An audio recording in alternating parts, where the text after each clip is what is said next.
the destination for TV superfan discussion, AfterBuzz TV. And now, let the buzz begin. What's up, AfterBuzz fam? Welcome to Host Highlights. I'm your host, Olivia Gabaree, and I'm here with the infamous Mark J Freeman. Infamous, I like that. Well, so I want to share this story before we even get started, because I did my first ever red carpet with you, and it was at the DragCon in downtown LA. Yeah. And here I am thinking like, oh, we're just press taking photos of everybody else, and people are like, Mark, can I take a photo with you? So Mark is a part of the RuPaul Drag Race panel here at AfterBuzz. How long have you been doing that panel for? I snuck in the very first year that I started, because it was actually, I think, my first or second day taping the Days of Our Lives, and my co-host for Days of Our Lives was on the Drag Race panel. Yeah. And I don't even know if he knows this story, but he told me in the studios, those were the old studios, he said, oh, I think I'm going to leave the Drag Race panel. And in my head, I was like, oh, I need to jump on that. Open slot. So I think I even emailed Steven like that night, and I was like, hey, I heard Tony might be leaving. If he does, can you please consider me? So I swooped right in as soon as I had the opportunity. So I had been with them. I started season 7 of Drag Race. I joined the panel. And so you were always a fan. You were like a super fan before you became a member. Super fan of the show. I've auditioned for the show 4 times with very boisterous no's. What does that even mean? No response, no even thank you for, no, I did get one time, I got an email saying, thank you for submitting, but we didn't choose you. I think the other times I just never got any response at all. But it is what it is, you know. So, we live and we learn. I mean, you're not only a super fan, but you also dress in drag as well. And how does that help you be a panelist? Like, do you think it's for the better? Well, I think it's for the better. I mean, it's funny because, people will say, now that they've gotten to know me, now that I've been there 3 years or so, 3 seasons of it, actually more, because we did an All-Stars as well. So I think I've done 4 seasons of Drag Race. Some people will get on me. They don't, because I don't do it in drag all the time. I have done it in drag a couple times. They don't realize that I am a drag queen, and we do talk about it. But I know people come in and don't watch regularly. So some of them miss the fact that I am. So you'll see people in the chat room like, well, what does he think he knows? And I'm just like, well, I've been doing it for 20 years, so I do know a little bit. I do think it helps because I do understand some of the hardships and the things that they have to go through. And I know a lot of the girls before they've been on the show. I meet a lot of the girls after the show because I hang out with them. I go to the shows.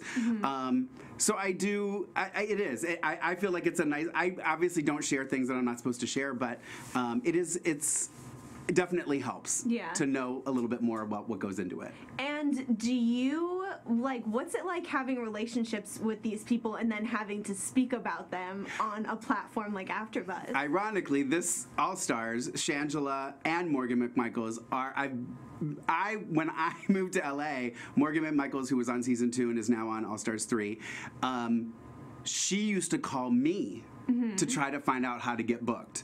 Now she is like the booking bandit. Like, she's booking everything in LA, and she's in Long Beach and San Diego and Riverside. She's everywhere. She's the hardest working drag queen on the planet, in my opinion. So it is, but there's an appreciation, like, they get that I'm doing what I'm supposed to be doing. I'm supposed to give my opinion. And as much as I love her, and I will do shots with her till the day we die, there are times where I think she's wearing too much jewelry, or it's not my look, but go for it. I'll give them. They don't care. We all understand that that's how it is. It's the name of the game. It's the nature of the beast. That you're able to keep your relationship. Yeah, absolutely, absolutely. So, it helps when I don't know that too, because then I can be very vocal. But now I'm running into the thing is where I'm running into queens who hear me talk bad about other ones, and they're like, wait, so do they watch the show? They do, and that's another thing that surprised me.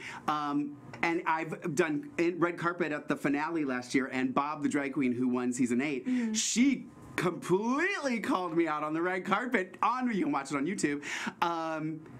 She's like, oh yeah, you hated Derek Barry, and you said this, and you said this, and I was like, oh my God, she totally just called me out.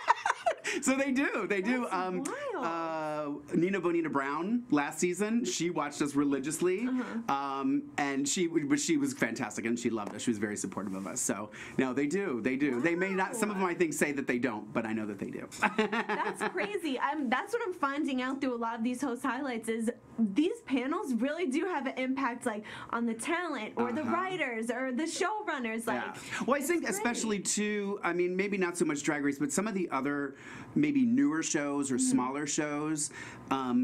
They love that we love their show, and I think that that's what makes AfterBuzz so special. Is that these are people that love that show.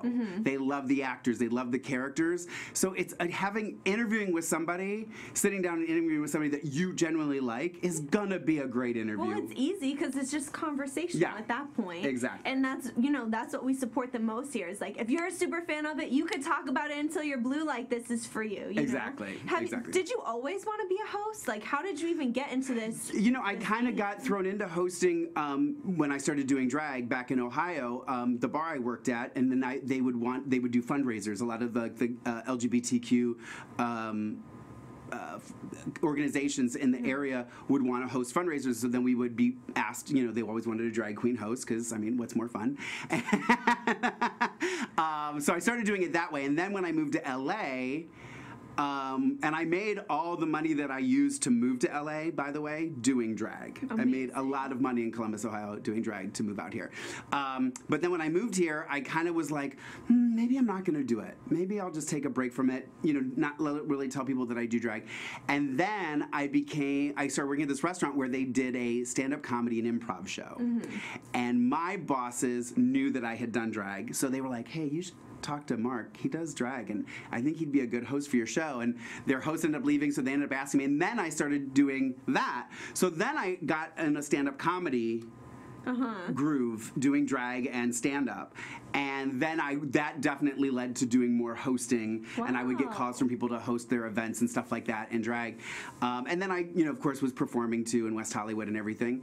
And it just kind of led to that, and it felt. And I don't know, just like the more I started hosting, the more it felt like, oh, this is just something I can just be myself or Lorraine and entertain people, and just by being me. And that was more exciting to me than trying to get a script and figure out the character and get the voice down and get the the movements and everything down. It was just like, it's just easier to just go be me and just be funny and just entertain. And it's so funny because it's come full circle now. So like you started in drag, you came in through AfterBuzz, and now through all of this, you have the opportunity to host at DragCon. Yes. Tell us a little bit about that, because I think that's amazing. Yeah, so I 2 years ago, Tony, who I replaced on the panel, he was working at DragCon, and he called me before, this was season, season 8's, it was halfway through season 8 filming or airing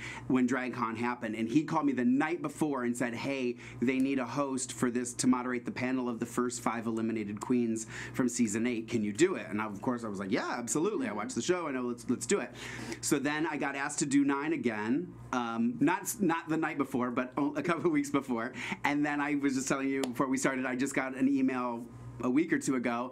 They want me to do the moderate the panel for All Stars 3. So it made me feel good. I feel like they're getting that I get it. I think, and I do think for them, they get it. I think it shows when I'm hosting, like, because I watch the show and I get them. Yeah. It's just easier to talk. You know what I mean? 100%. Because you've been following their journeys and literally having conversations. And some of them have been friends of mine since before the show. Yeah. Since 2001. Like Morgan. Yeah. Like I was just texting her yesterday, like, hey girl, I'm gonna be on your panel, blah blah blah, and she was so excited. So it's like it'll be nice to just sit with my friends and talk. Wow. You know? That's so cool. What a great opportunity. Yeah. And aside from the Drag Race show here, you're also on another show that I feel like has such a huge cult following, Days of Our Lives. Days of Our Lives, the soap fans, yes. So are soap operas every day? Every day, so 5 days a week. So how do you do an after show of a show that airs every single day? Well, it was funny, and the producers here can tell you that we were hard to deal with at the beginning of our start here,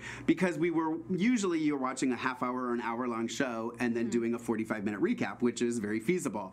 But we're given 5 hours of Days of Our Lives to watch, and then trying to squeeze it into 45 minutes. So they did graciously give us like an hour. They ended up extending us to an hour and a half so that we could do a little bit of a longer recap. But it's a huge commitment. It's a lot of hours. You know, I mean, I sit in front of TV and watch, so I can't complain too much. I watch TV a lot anyway, but when you're forced to watch it, of course, is when you don't want to watch it. It's a lot of work. It definitely is a lot of work, and we've gone through a lot of hosts, I think, for that reason, because it is such a commitment. But again, the followers, the people that watch, are like the drag fans. They are die-hard. They're the best. They truly are. I think that's awesome, though, when you have, it's like you create relationships with people outside of the studio because you're just talking about something that they're passionate about. And it's so cool that AfterBuzz gives us, you know, that platform because we have chat rooms and an open line of communication. Yeah. And even, I mean, I spoke about it about the DragCon, but you told me that you even have fans from the Days of Our Lives after show. Absolutely. Well, we went to the Day of Days as press, and we were leaving. We were walking. We got our morning coffees, and we're walking to the press room, and they were coming running over.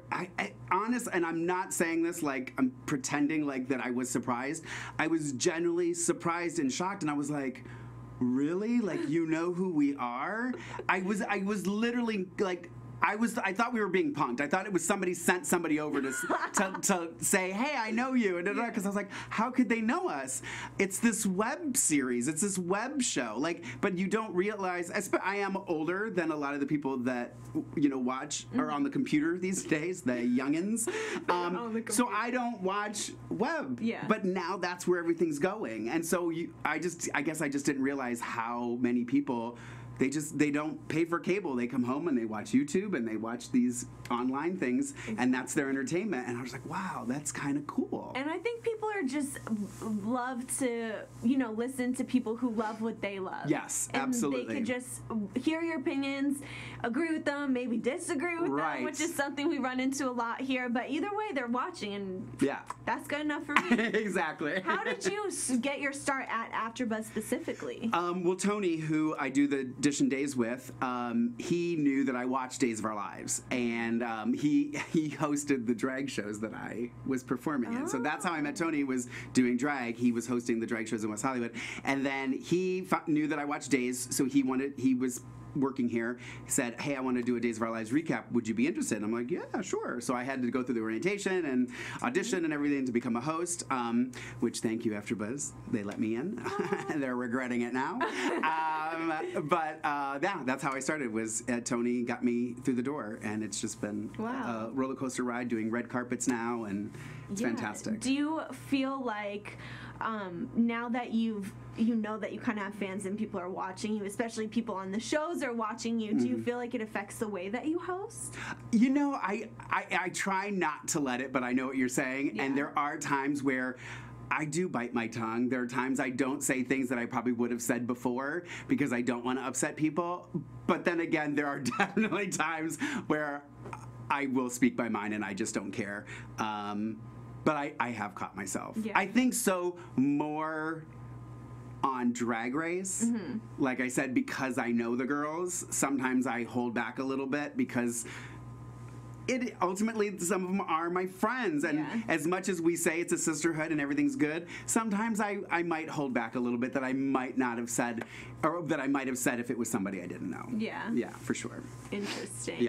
So outside of this hosting world, are you working on anything, or what are your other passions? Well, I'm the box office manager at the Odyssey Theater in West LA, the longest running 99-seat theater in Los Angeles. Thank you very much. Low plug. It's actually a 3-theater complex. We have 3 99-seat theaters within the building. So we're always doing a show, usually renting out the other 2 spaces to other people who want to produce their own theater or art. So currently we're doing a play called Freud's Last Session, which is a play about a fictional meeting between Sigmund Freud and C.S. Lewis. They talk about love, sex, and the existence of God. It's been getting wonderful, wonderful reviews. We've been selling out. It's been fantastic. And then we just kind of started trying to increase our audience. So we're doing a dance festival. We did it last year. This is our second annual dance festival. So different contemporary. Well, last year we had more of a variety. This one has been all contemporary dance for the most part. 3 different contemporary dance artists coming in to do their pieces over a month long, different weekends, different artists. Last year we had a group, 2 dancers from Germany come in and do. We had flamenco dancers come in, part of the festival. So we've been trying to really diversify and try and bring more. We did like a music festival later last year too, which again went really, really well. So we're just trying to mix things up, and it's been fun. And I still have my friends that are like, I'll say where I work, and they're like, I drive by there all the time. I've never even been in. I'm like, you should stop in. You really, and so everybody should stop in, because everyone always says, I always want to go see more theater. You should, and you should come do it at the Odyssey. Exactly. Yeah. So when is the festival? Do you have Festival's a date? currently going on now. It's this Friday. Oh, put it on the spot. Friday, Saturday at 8, Sunday at 2 is LA Contemporary Dance Company performing Rift. And then next week, Thursday, Friday, is Karina Kinnear doing contemporary dance. The piece is called Naked, but they're also doing, the dance performance, they're going to have a music performance and an art display. So it's kind of a 3... It's an experience. Yeah, like a naked experience, we'll call it. So that closes out the festival. There is going to be some more dance later in the year, though, too. So Okay, and you could get tickets on OdysseyTheater.com. All right, sounds good. Or call me in the box office. Hey, thank you for You can hear my joining cackle. me. Yeah, Thank you for I having know me. you have to. He has a RuPaul show after this. I gotta go so piss off some people. Yeah, from one studio to another. But I'm glad that I got to steal you for a little bit. Thank you for having me. So where can everybody find you at? You can find me on Instagram and Twitter at Lorraine Love, LORAYNE Send love only. That's right. I'm Olivia Gabaree. You guys can hit me up at the Real OG, the Real_O_G, and I'll catch you next week. From executive producers Maria Menounos, Keven Undergaro, Phil Svitek, and the entire AfterBuzz TV staff, we would like to thank you for listening to the AfterBuzz TV network. To watch or listen to other after shows and post comments or questions, be sure to visit AfterBuzzTV.com. I'm Sir Richard Wentworth, and this has been a presentation of AfterBuzz TV. Buzz See you later.